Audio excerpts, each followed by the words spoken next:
Assalamualaikum warahmatullahi wabarakatuh. Salam sehat buat kita semua. Semoga kita semua dalam keadaan sehat walafiat, tidak kekurangan suatu apapun. Baik, hari ini kita akan melanjutkan pembahasan filsafat hukum, terutama tentang aliran-aliran yang dikenal di dalam filsafat hukum. Kali ini kita akan membahas aliran sejarah hukum atau aliran filsafat hukum historis, dan yang kedua adalah aliran sociological jurisprudence. Nah, mengapa ini kita bahas bersamaan? Karena memang ada kaitan yang erat antara mazhab sejarah dengan sociological jurisprudence, dan juga ada kaitan dengan yang sudah kita bahas sebelumnya, yaitu terutama adalah positivisme. Nah, baik, sebelum kita membahas kedua aliran tersebut, saya mengingatkan kembali bahwa di dalam filsafat hukum dikenal berbagai aliran, aliran pemikiran. Ada aliran pemikiran hukum alam, kemudian ada aliran pemikiran positivisme, kemudian mazhab sejarah, kemudian sociological jurisprudence, dan juga ada realisme. Di samping itu juga ada aliran-aliran yang lain seperti formalisme misalnya, atau juga critical legal studies. Tapi yang akan kita bahas pada kali ini adalah aliran historis, dan sociological jurisprudence. Yang pertama tentang aliran historis ini, sebenarnya dikaitkan dengan keberadaan atau reaksi terhadap pemikiran-pemikiran hukum sebelumnya, terutama adalah pemikiran hukum positif atau positivisme, di mana positivisme itu seperti sudah kita bahas,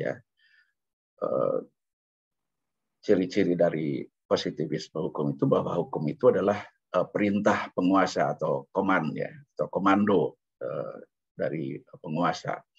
Kemudian yang kedua, bahwa hukum itu harus mengandung sanksi, Kemudian yang ketiga mengandung kewajiban atau duty, dan berikutnya adalah bahwa hukum itu harus mengandung kedaulatan atau sovereignty.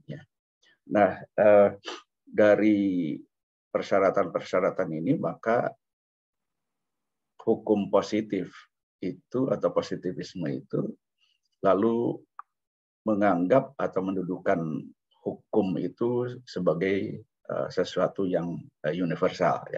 Nah, inilah saya kira yang ditentang oleh aliran sejarah.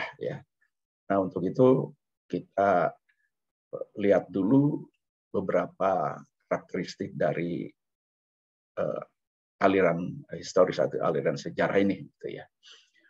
Nah, pemikiran dari aliran historis ini sebenarnya adalah dilatar belakangi oleh adanya reaksi terhadap pertama adalah adanya pemikiran dari Thibault, yang menyatakan bahwa diperlukan adanya kodifikasi hukum, terutama adalah hukum perdata bagi Jerman, dengan dasar hukum Prancis. Nah, tentu saja setelah Prancis meninggalkan Jerman. Nah, ini tentu saja ditentang oleh aliran sejarah ini yang tokohnya adalah Friedrich Karl von Savigny. Nah, kemudian yang kedua aliran sejarah ini juga merupakan merupakan reaksi terhadap kecenderungan yang semakin meluas adanya rasionalisme di dalam pembentukan hukum. Ya. Nah ini yang tentu saja menganggap bahwa hukum itu sifatnya universal. Ya. Nah ini ditentang. Ya. Kemudian yang ketiga, bahwa aliran sejarah ini merupakan reaksi terhadap berkembangnya positivisme. Ya. Nah ini lalu melahirkan pandangan-pandangan sejarah, ya, atau pandangan-pandangan sejarah hukum. Nah, menurut aliran sejarah ini, bahwa hukum itu tidak dibuat oleh kekuasaan sebagaimana yang digagas di dalam positivisme hukum, ya. Tetapi hukum itu tumbuh dan berkembang bersama dengan masyarakat. Ya.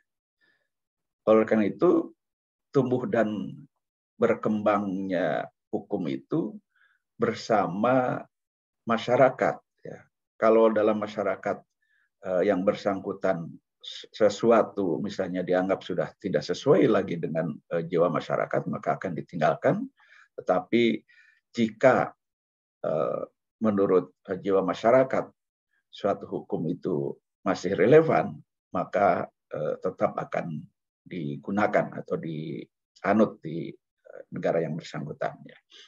Jadi hukum itu bisa timbul dan tenggelam, ya,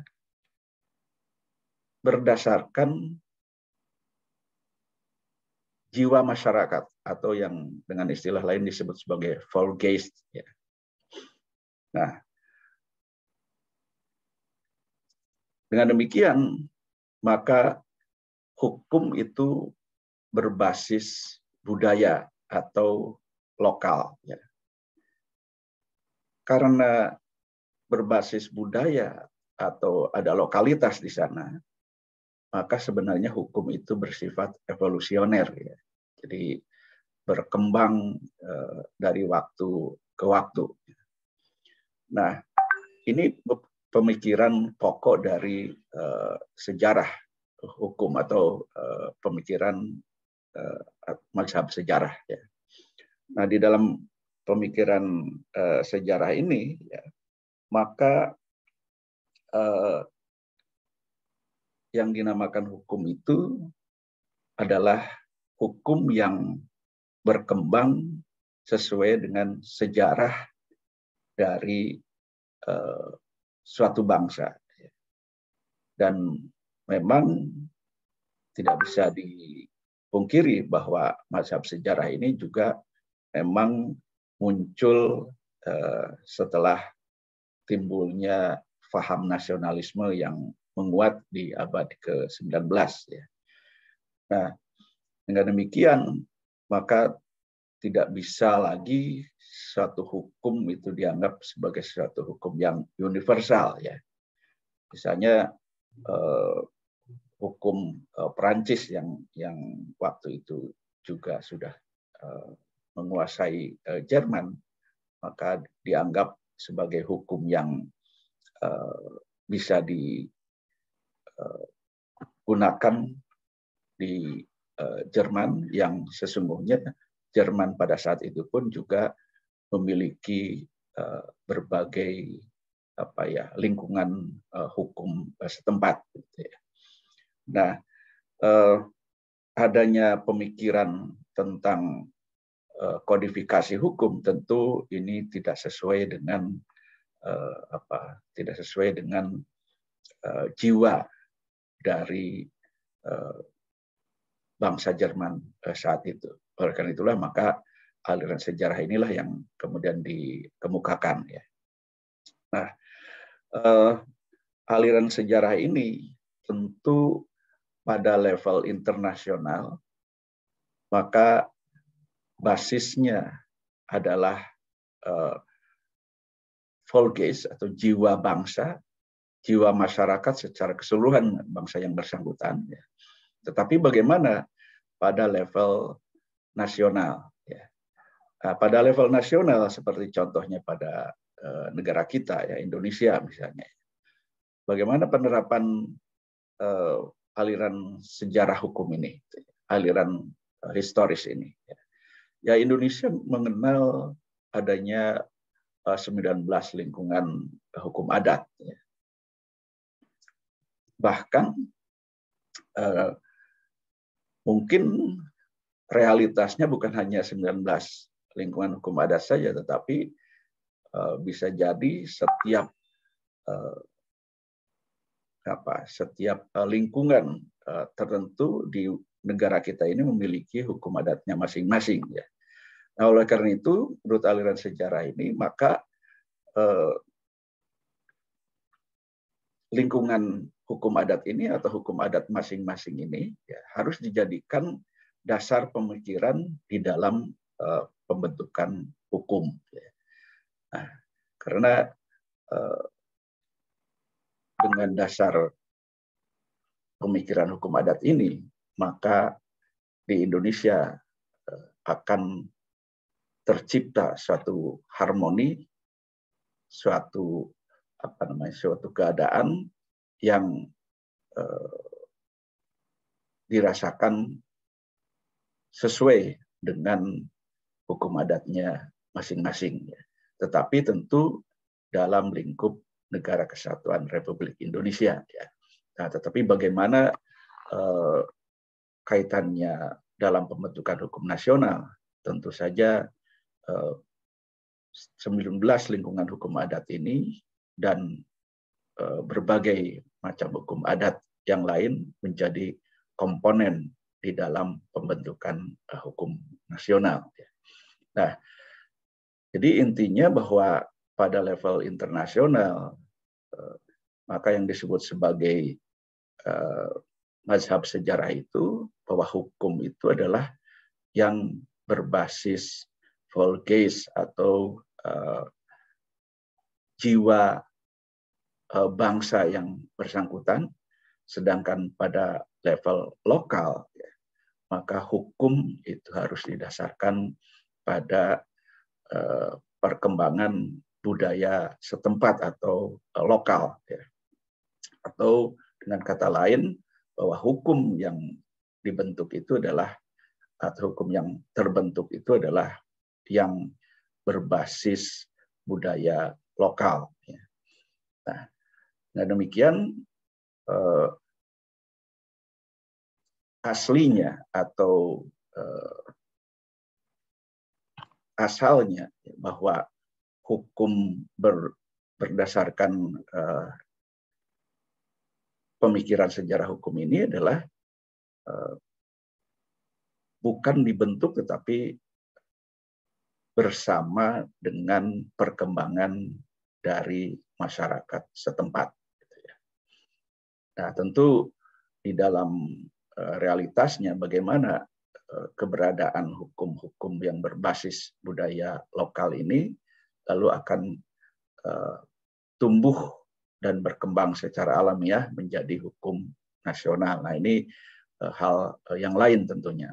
Tetapi mazhab historis ini menghendaki bahwa hukum yang dibuat atau hukum yang diterapkan itu adalah yang betul-betul sesuai dengan perkembangan dari masyarakat yang bersangkutan.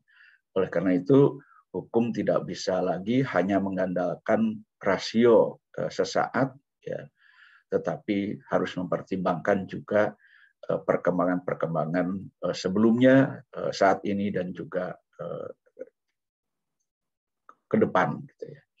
Nah, ini saya kira beberapa pemikiran dari dari aliran sejarah. Nah, ini saya sampaikan bahwa aliran sejarah ini ada kaitannya juga dengan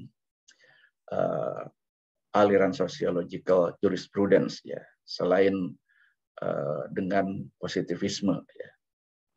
Nah, kaitan dengan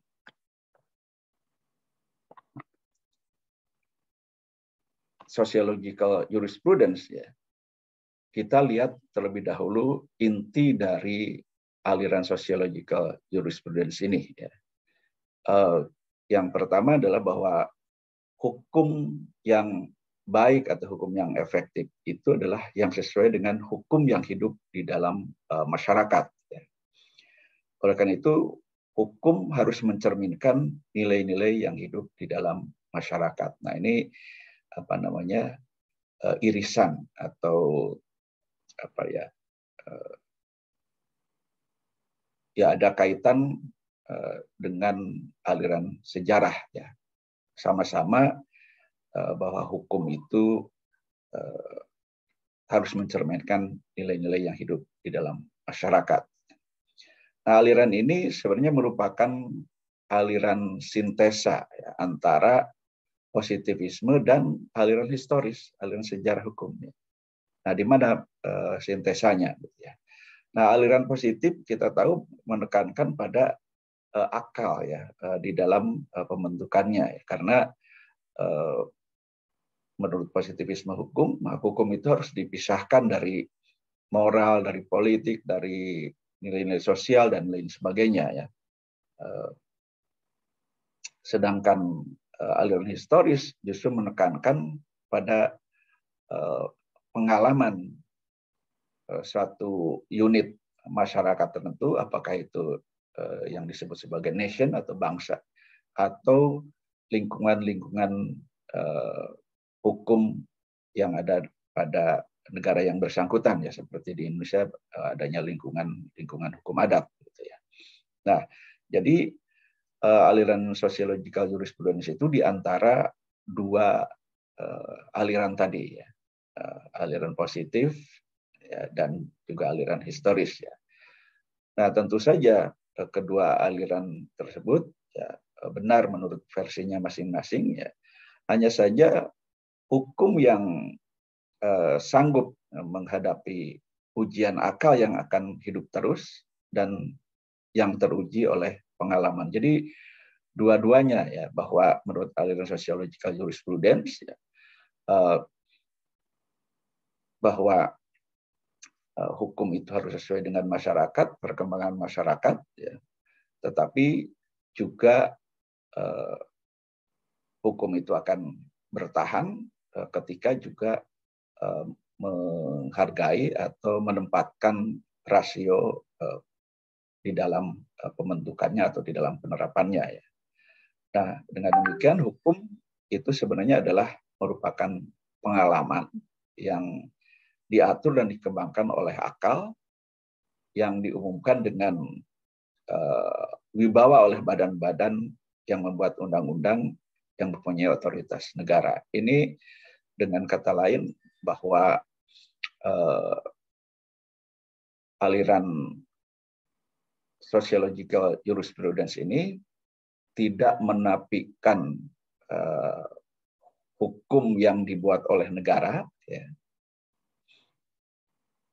tetapi juga tidak menafikan keberadaan nilai-nilai yang hidup di dalam masyarakat. Nah, kalau aliran sejarah tadi kan menentang adanya positivisme hukum, ya, karena hukum itu tidak dibentuk, tetapi hukum itu terbentuk dengan sendirinya sesuai dengan perkembangan masyarakat yang bersangkutan, ya. Nah, jadi ini dua sisi yang kemudian di tengahnya ada aliran sociological jurisprudence, ya. Jadi berada di antara positivisme dan aliran sejarah, ya. Nah, ini yang merupakan pemikiran dari sociological jurisprudence. Nah, bagaimana implementasinya di dalam kehidupan berhukum, ya, menurut aliran sociological jurisprudence ini? Ya, pertama di dalam pembentukan hukum, ya. Hanya hukum yang dibuat itu adalah harus mencerminkan living law, harus mencerminkan nilai-nilai yang hidup di dalam masyarakat. Ya. Oleh karena itulah maka para pembuat hukum ini tidak boleh mengabaikan hal-hal yang hidup di dalam masyarakat. Ya. Jadi meskipun pembentuk undang-undang itu membuat undang-undang, ya, tetapi undang-undang itu sendiri tidak boleh kalau hanya didasarkan pada rasio saja, tidak boleh mengeneralisir, tidak boleh menganggap sesuatu yang universal, tidak boleh menganggap juga bahwa satu produk hukum positif itu adalah suatu produk yang produk akhir, begitu ya. Nah, di sisi lain bahwa dalam penerapannya, terutama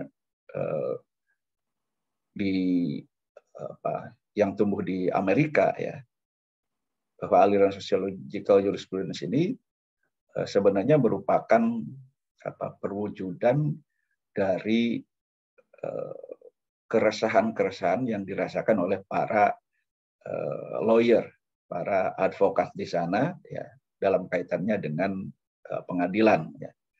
Nah, mengapa demikian? Karena di dalam praktek menurut para lawyer di Amerika, ya, antara hukum yang tertulis dengan hukum yang sesungguhnya itu sebenarnya ada gap atau ada jarak, ya. Nah, sehingga dengan demikian hukum itu harus didekatkan, ya, antara apa yang tertulis dengan apa yang dipraktekkan di dalam masyarakat, terutama adalah yang ada pada putusan-putusan hakim. Nah, putusan-putusan hakim inilah yang kemudian bisa menjembatani antara nilai-nilai masyarakat dengan hukum positif, ya. Karena realitasnya kemudian hukum itu dikembangkan di dalam putusan-putusan pengadilan, karena memang sistem hukumnya adalah sistem hukum common law. Dan ini juga yang dimaksud oleh Ruskopon, ya, bahwa hukum itu merupakan alat rekayasa sosial. Nah, bagaimana putusan-putusan hakim ini bisa melakukan rekayasa sosial, ya, yang tentu saja mengarahkan perkembangan masyarakat ke arah yang ideal menurut hakim tentunya, yang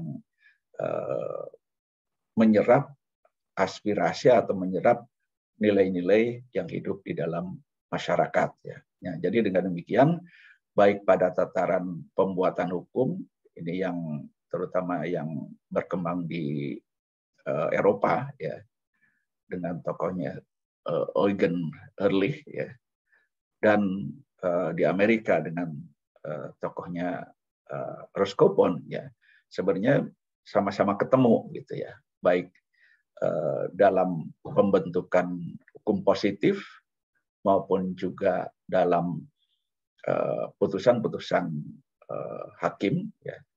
Maka keduanya tidak boleh menyampingkan nilai-nilai yang hidup di dalam masyarakat atau living law. Nah, oleh karena itulah maka ini yang saya maksudkan bahwa aliran sociological jurisprudence itu sebenarnya merupakan jembatan, ya, antara positivisme dengan aliran historis. Nah, saya kira ini yang bisa saya sampaikan hari ini, ya. Terima kasih atas perhatiannya. Assalamualaikum warahmatullahi wabarakatuh.